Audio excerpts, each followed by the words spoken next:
ladies and gentlemen, welcome one and all to the Sweet and Sour Report, your official Angry Marks Wrestling tabloid podcast, sharing all the latest in news that may or may not be complete and total bullshit. This is your host, the Quintastic One, on behalf of the Angry Marks Podcast Network. The theme song for this show is by Battle for Kira. You can check them out on SoundCloud or like them on Facebook by just searching for Battle for Kira. Without any further ado, let's dig right into some of the most bizarre news and rumors you'll hear only here on the Sweet and Sour Report.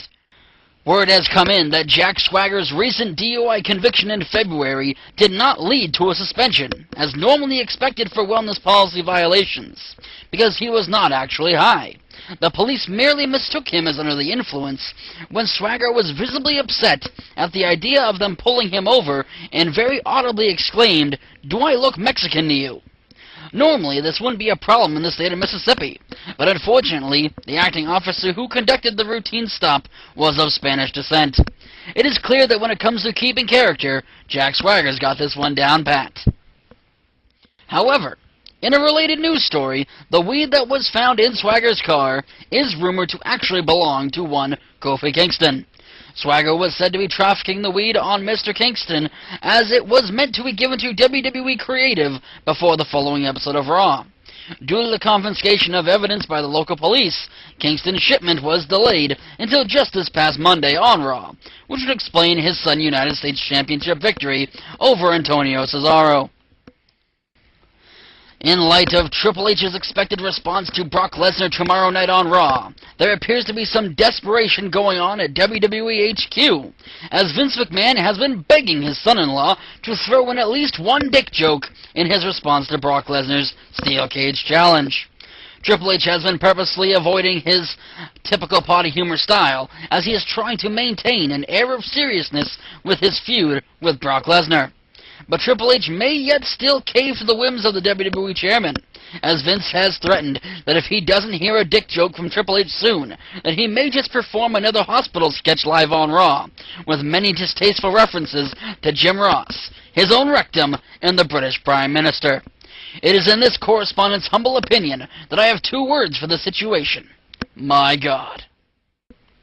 As it turns out, CM Punk may not be preparing for a future face turn after all, as his cliffhanger segment was not meant as some sort of humbling moment for the former WWE Champion, but rather it was an awkward situation where CM Punk had forgotten his next line and left the arena in shame.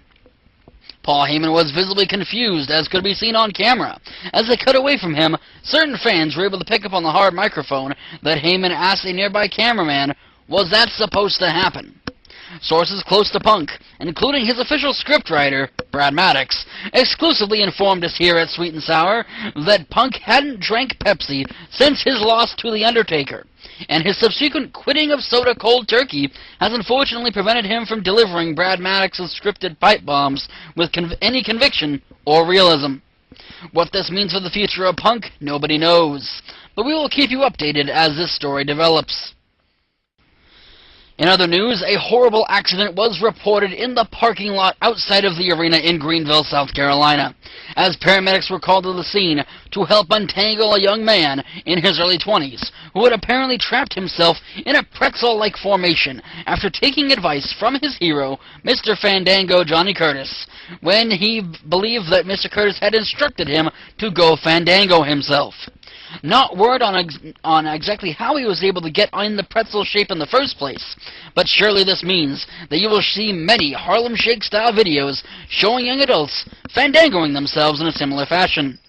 Representatives of YouTube have disclosed that they may consider banning these videos as adult content, as nobody is quite sure how the hell you fandango yourself in the first place. And finally, a Backstage Donnybrook took place during a WWE house show this week, as WWE superstar The Big Show was absolutely furious after he came back from his scheduled match and discovered that the entire catering table was cleared of food.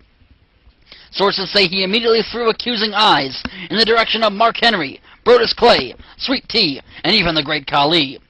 But he didn't have to look far, as sitting at a table not too far from the big men was none other than Ryback. Surrounded by empty trays and plates, the Ryback was impatiently flailing his arms as he demanded that somebody feed him more. Obviously not appreciating his lack of courtesy towards his fellow superstars, the Big Show confronted him and all hell broke loose. Sources say that these kind of problems have been happening for weeks, and WWE is having a hard time finding a solution that satisfies the appetites of these fat fucks. And with that, ladies and gentlemen, that is all for the Sweet and Sour Report this week. This is the Quintastic one saying, until next time, stay just Quintastic.